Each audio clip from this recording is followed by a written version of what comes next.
you think it's about time for a podcast that's more fulfilling? One that's about the vibrant exchange of ideas and perspectives that happens when we actually come together. We got you covered. Welcome to the Deep Blue Project, where the depths of conversation meet the waves of personal experience. This is a real, raw, and unscripted show about everything from leadership lessons to self-awareness, wellness, and the latest current events. We cover it all. We have a rotating cast of guests as we share our personal stories, insights, and opinions on the issues that matter most. Plus, we have a blast while doing it. The Deep Blue Project. It's not just a podcast, it's an experience. And now your host, Chris Workman. Hey everybody, guess what? We get a twofer. We're going to do another one for you. We got Paul Butler finally on here. The busiest man on the planet. Paul, welcome. Hey, I appreciate you all making the time to fit me in on this. This is a group that I love to hang out with when I'm in person. I have dreamed of doing something professionally with it. So thank you. Oh, we're happy to have you. Of course, today we got myself, we got Mike Slocum, we got Dave Sherwig from Louisiana, and Mike is coming to us from, where are you at from, Mike, again? My brain just farted. The great state of Ohio. State of Ohio. Somebody just sent me a message from Ohio the other day about some, what was it called? I don't want to mess it up. I gotta think about it here. It was some retreat that they do there. Do you know have you heard about that, Mike? Well, you're gonna have to clue me in a little more. Hang on, I gotta look it up. It's a retreat they do there. What is the guy? It's Preston Moore was his name. It's called First Responders Brigade. Have you heard of that? Sounds familiar. So they do. It's a no cost, I guess, retreat that they do for first responders. First time I heard of it, so it was pretty cool. Huh? Does it say where it's at? It just says Ohio. So, Mr. Butler, you're out there in Colorado, are you? I am. I'm working with the fine professionals of the Colorado Bureau of Investigation. We have 2 training sessions, one today, one tomorrow, and then I'm going down to Pueblo. Pueblo PD is a fantastic place. I didn't realize this about the city of Pueblo. It's called the City of Heroes. More Medal of Honor winners come from the city of Pueblo than any other city in America. Yeah, and they are just heroes on all levels, and they're the agencies and all. So I love working with groups like that. So earlier we were talking about leadership, and Paul Butler has been around for quite a while, and one of his biggest things is he talks a lot about leadership, and he also MCs a little bit here and there, so we get to see Paul a lot. So what we were trying to talk about a little bit earlier, Paul, just to give you kind of up to speed, was if we see leadership kind of changing in the way that it was just a few years ago, what we're seeing. And one of the things that we were talking about was the ability, or maybe lack of ability, of finding individuals who are, I guess we could say, willing to take that leadership role or wanting to take that leadership role because they don't see it as a benefit. They'd rather stay kind of lower in the hierarchy. Are you seeing that anywhere? Because you make a lot of travels all over the place. Well, I do believe that it's always much easier to kind of stay at the bottom and just criticize what goes on at the top. That's a very inviting position. But I say this, the true leaders out there, that true leader spirit, that's making the whole thing work, that's the same as it's always been. It's always someone who can't wait to get out there and make a difference that is greater than themselves. And so while you're right, I'm hearing from a lot more vocal people who say, hey, I don't want to do that, more than we're ever willing to say it, just because it's more acceptable to say. I am still finding the same number of amazing patriots and fantastic professionals who are saying, no, somebody's got to do it. Send me. And that, so I think we're still strong on that leadership level. If you guys got questions for Paul, go ahead and shoot him out. I'm sure he'll love to answer. Nothing off the top of my head right now. Outside of how's Colorado? Well,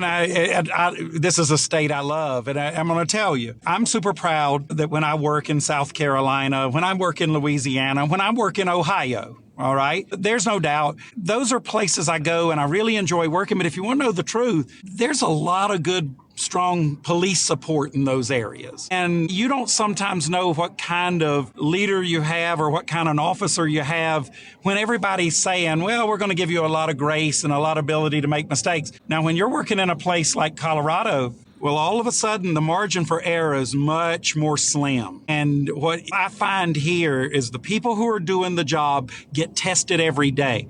And the leaders who are knocking it out of the park is because they're having to swing hard every swing. And that makes me super proud to come out to a place like this where it's not easy. It's not easy to be a leader or a police officer or a professional. But there are people out here who are committed to doing it, and I love working with those groups, no doubt about it. Well, it's like the old saying, though, Paul. I mean, it's supposed to be hard, right? If it was easy, everyone would do it. We've all heard that before. And there's a certain modicum of truth to all of that. You know, it's not easy. It is a very difficult career to work in just to start with, and then add the leadership mentality onto it before.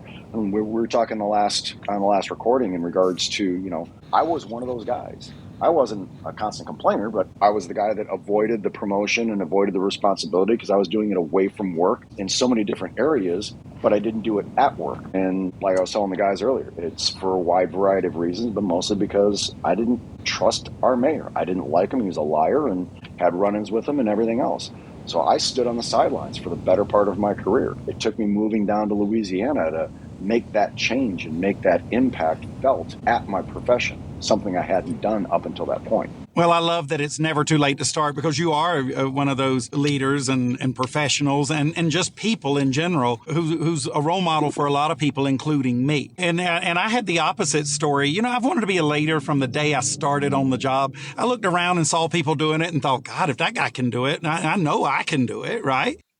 And I have always pushed myself to get into those positions probably earlier than I needed to be.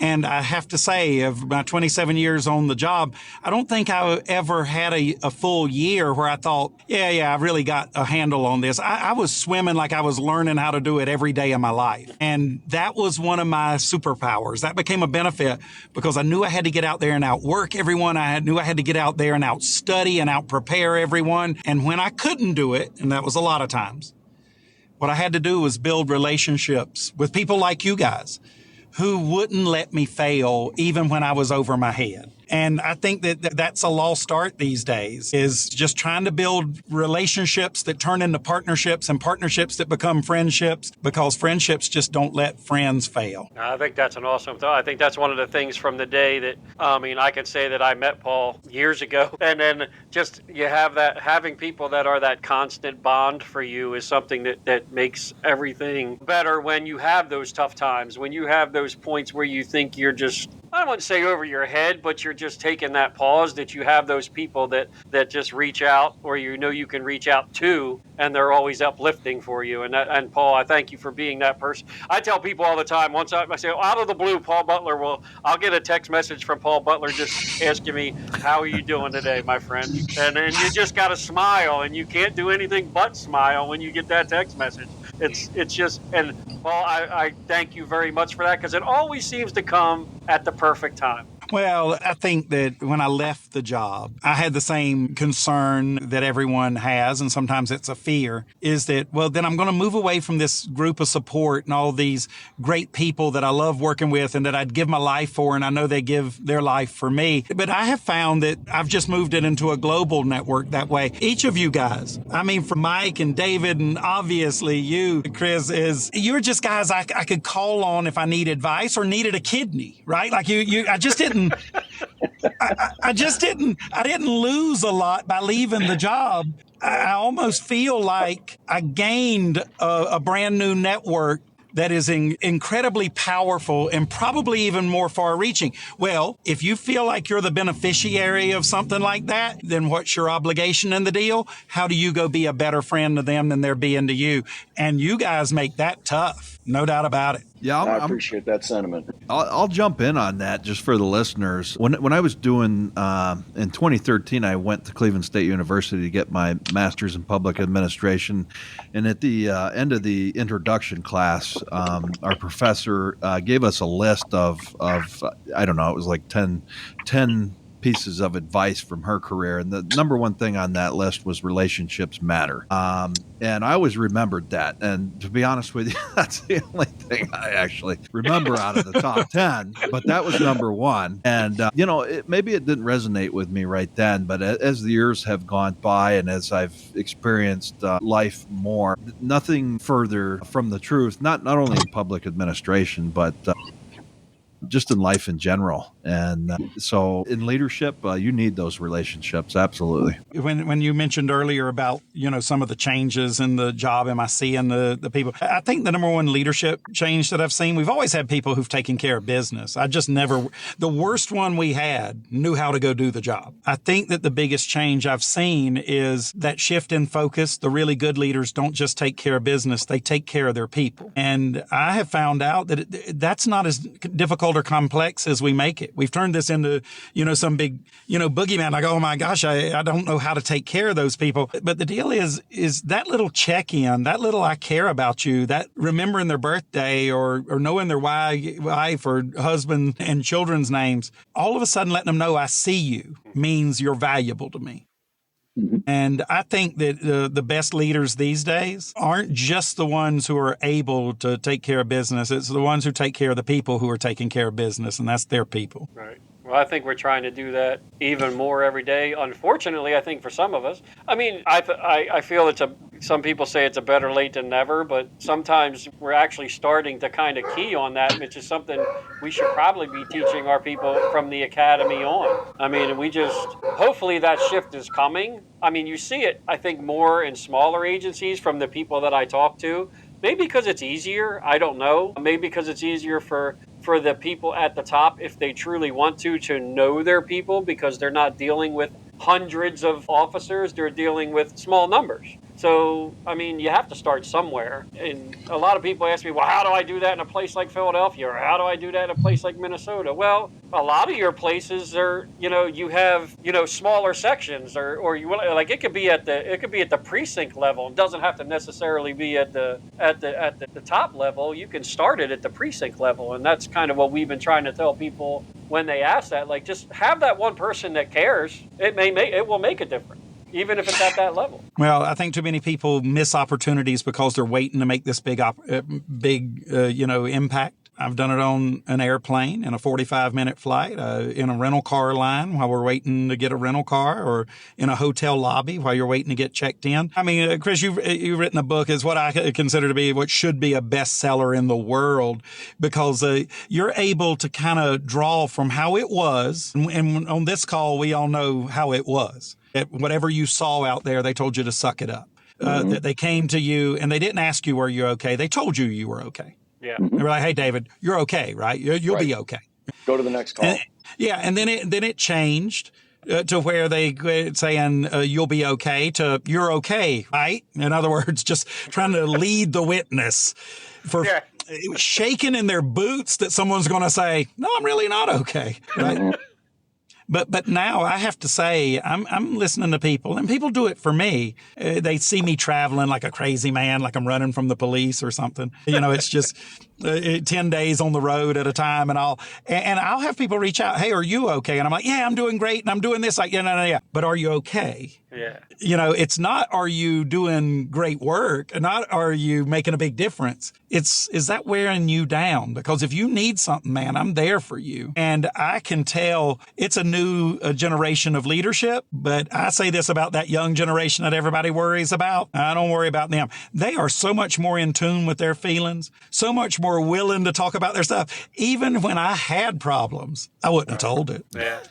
Not that crowd. They will flat let you know if they have a concern or if they're struggling, if they have an addiction or they have a traumatic event. And I'm going to tell you, that's going to be this generation's superpower. Not that they have a lot of problems. We all do. It's that they are willing to go ahead and address them. And not all of us do that. Yeah, we were talking about that earlier. I think at the beginning, I know a lot of the classes that you take or things, one of the things our generation would say, oh my gosh, these younger people, we bring them in and all they want is vacation and they want to know when they got time off and they want to know if you're going to take care of them. I said this earlier, they're our kids. That's the way we brought them up. you're complaining about it, but you brought them up the right way to start caring about themselves because you never did that early enough. We didn't do that. We didn't do that because we were career mindset. I think that's the only way I can put it. We had a career mindset. No matter what happened, we were going to get the job done. We were going to put that stuff away. We were going to throw it in the back of the closet, and we were going to go get the next job done.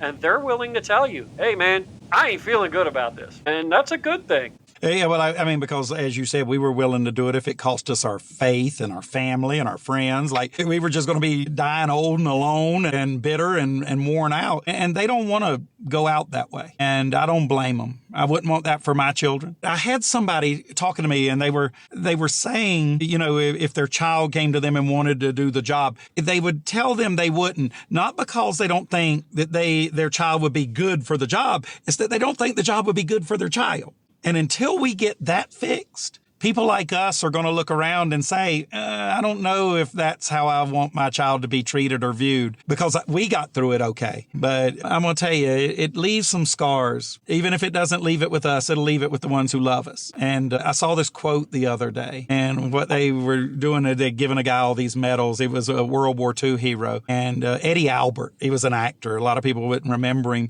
But one of his famous quotes is, you know Eddie Albert, right? I don't know who Eddie Albert is. Eddie Albert has one of the greatest quotes. I didn't realize this. He's a war hero. I'm talking about a decorated World War II veteran who saw some of the worst things. And they interviewed him one time about being a war hero. And what he said is they give you a lot of medals. They give you a lot of medals for what you do in war. But they don't give out any medals for what war does to you. And I think that that's a lot like law enforcement today. You notice they'll give you a medal in a heartbeat for doing something great. That's wonderful. But they sure don't pass out any medals to the families that get scarred or to the friends who get scarred, right? And until we kind of get better at that, you're going to see this little stagnation of people trying to decide, the water looks good, but I don't know if I want to jump in it. Right. Yeah. Right. Well, they don't realize, I guess we don't realize, or we look back now and we can tell them stories. And there's plenty out there. I'm not the only one. We all know what we've had or what we've dealt with. I think we were willing to pay the price when it happened, but now looking back on it, the price that we paid was kind of not worth it. I'd hate to say it. It just was the relationships lost, the family time lost, the things that have happened over the years. And it's not just me. Anybody who's been doing this job for a minute and in the last 30 years, you've given up so much that you can't get back. And we spend our time I'm still trying to get back time with my son that I wasn't able to do then. But you'll never recover that time. That's just a price you paid for what? For what? Because what's that saying they say now, man? You could leave your job tomorrow, somebody else will be sitting in it next day. Mm-hmm. And it's a shame, but you know, trying to stop that or pay that price. I think to your point, Paul, was they see that and they're like, I don't think I want to pay that price. I don't want to pay that price. Well, I'd say this, you know, there's a difference between being a parent and being a grandparent. I'm both now. My daughters have their own families and they've delivered these precious little angels to be grandbabies. And I'm going to tell you this, I've noticed in the law enforcement community, there is no more generous grandparent than a police officer because they are trying to redo that time that they feel like they missed with their child. And so my children tell me all the time, Daddy, you're all over. You want to spend time with you. You're not holding them accountable like you did us. And it's not because I love them more. It's because I know more what love means. And you're right. I won't miss it. I won't miss it with them like I did with my children. Yeah, it's a tough thing. And there's a lot of people out there that are still trying to figure that out. And it's a thing we deal with every single day. Every single day. I mean, and it's not, was I sad about it when I had to look at it? Sure, I'm sad about it. I'm sad about the time, the relationship loss and the time lost, but I can't get that back. The only thing I could do is work on it today and be better today than I was yesterday, because I can't change that. So I think we're just hoping that in these discussions and when we talk about things that people listen to the podcast and they listen to, our trainings, or they listen to us when we're out in person, to say, hopefully it just resonates with one person to go, wow, I see that and I don't want to do that. So learn from our mistakes. That's why we tell our stories, right? That's why we're out there talking and we tell our stories, because You just want to help other people. Well, what do you think, Dave? I think this has been a fantastic opportunity. I cannot thank you enough for bringing me into this, and not just this group, but all you guys. And I'm here to tell you, for me, this is only 3 years running. I didn't know anything about this group until 3 years ago. And it was 3 years ago in Orlando, Florida, where I met Paul for the first time, met you for the first time, briefly in passing, and then capitalized on San Antonio last year and Mike this year here in New Orleans.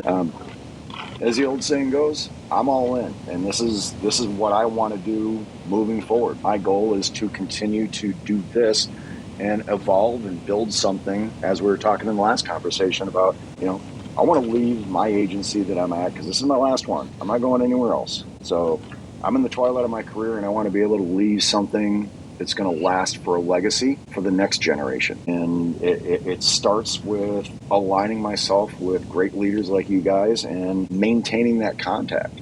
It'd be one thing to go to a conference or go to a training class and go, okay, well, that was good. And you shake the hands, thank you very much. And then that's it. And move on to the next. But this network of community that we've developed is second to none. Absolutely second to none. And I'm so honored to be part of it. Well, I certainly feel that way about you. I mean, you can tell there's just certain people who walk up to you. I mean, I'm sure Chris knows. I mean, he's in one of those positions where a lot of people know him and come up and speak. Every now and then someone comes up, and when they grab that hand, you all of a sudden know that that's a different connection. It's more than a handshake. It's a bond. And David, you have that better than anybody under the sun. I mean, your presence is your commitment. So I appreciate that. I appreciate that, my friend. Mike, it's all because of Gus's chicken. Yeah, you can't go wrong with Gus's chicken there in New Orleans. No. Paul, I just wanted to touch on something with you real quick. I appreciate you coming on and sharing with us, because you do get the opportunity and the privilege to travel this beautiful country and to meet with law enforcement officers from across the nation. You have a real feel, I think, for the heartbeat of law enforcement in that way, where we might be a little more localized because we're not traveling the country. Although Chris he's coming after you on that. That's the truth. Yeah. I appreciate that you're seeing people step up and say, send me. That's very encouraging to see. And we've been talking about a hesitancy to step in the pool or to get in the water, the work-life balance, the aversion to risk, I guess, to try to keep stress down and things like that. I say get in the water. Because if without adversity, there's no growth. But the only thing I would caution, on those that say send me, and you have a few people doing the work of many. As one of our guys used to say, master rides his best horses. And I think in leadership, your bosses tend to say, hey, that guy's willing to go, and he's squared away, and he's crossing T's and dotting I's. Let's give him this. Let's give him this. Let's give him this. And, sometimes we have to say no to the lady in the red dress from the Matrix there that walks by. So that's where the trick is, to me, is figuring out that balance. But by all means, I say get in the pool because you have to swing big like they are in Colorado, or you're never going to get that home run, or you're never going to experience all the good that comes with leadership. Obviously there's risk and there's scars involved and things like that. But as I said in the previous recording, there's no other way I'd rather live. I don't want to leave anything left on the table, but I'm also a big fan of building resilience and officer wellness, and there's a balance in there somewhere, but you got to get in the pool. So just circling back on that, that's good to hear that people want to be sent, and we need to get them in the pool, but just be careful with how much you take on, so to speak. Well, no doubt about that. But I do say this. I mean, I'm not sure because I guess this is a very individual thing, but everybody has to kind of decide what is living, right? We know what life is. They can keep you on a machine and keep you alive, but what is living? And it's different than just being alive. One of the points I make with that is I have a dear friend who I've learned so much from. I always try to give credit when I can of the people who really built me in the mindset I have today. And his name is Dr. Sam Seashole. He's a veterinarian, but he's just one of the wisest men I've known, one of the smartest men I've ever known. Back when I was a sergeant, And I had been asked to be the chief deputy of the Horry County Sheriff's Office from the sergeant level. And I think you all know that's not a big popular decision with the other 399 people in that organization, right? Is you're about to move from sergeant into second in command of an organization. And with that is going to come a lot of scrutiny, a lot of dissension, a lot of dislike, and sometimes some sabotage. That's usually what we see in a move like that. So there I am staring at the pool. The water looks great, right? And I couldn't talk to many people. I'd been sworn to secrecy. So I'd spoken to my wife about it. Obviously my wife's always supported me every dopey idea I've ever had, right? Like if I wanted to do Amway, my wife would be like, oh, you'll be great, right? Like, okay. So she was 100% good, but that is her role. And she has been great for me for that. I need that in my life. But I also need someone every now and then who warns me like Mike. I need somebody like Mike in my life who every now and then says, hey, yeah. The water's warm, but it's also deep. And I need you to make sure you don't stay over your head too long, right? Okay, I get it. But I'd talked to Dr. Seashell. That was the other guy I talked to. And he said one of the most profound things for me because he's done these amazing things. I mean, he went to the University of Manila in the Philippines to get his degree. I'm talking about this is a guy who didn't know a soul in the Philippines and goes over there and gets his degree in veterinary medicine. Like one of these guys who's just lived the wildest life. One time hitchhiked from the state of Florida to the country of Belize. Wow. Yeah, for the summer, he hitchhiked to Belize, caught wild animals in the jungle and sold them to get a plane ticket back. He's one of these guys that you sit around like a campfire on a cold night and listen to him tell stories, right? Yeah. And when I told him I had this opportunity and was talking about my concerns, he said, Paul, you've got to do that. You've got to do it. He said, what else are you going to do? He says, you want to stay a sergeant and one day you'll tell everybody, I was almost the chief deputy of the Horry County Sheriff's Office. He said, now you listen to this. He said, most people in the world tell everybody what they almost did. You hear some people run an entire life on, I could have done this. I almost did this. I wish I'd have done this. They'll run an entire life. He said, but you listen to this. All of us one day are going to be in the old folks home. He said, and there's going to be this group of nurses and you're going to be wanting to tell stories. It's going to be your value at the moment. And you're either going to be sitting around telling them, let me tell you what I did in my life, or you're going to be sitting there trying to get them to listen to what you almost did. He said the difference between the two is when you're telling stories of what you almost did, they wish you'd shut up and eat your oatmeal.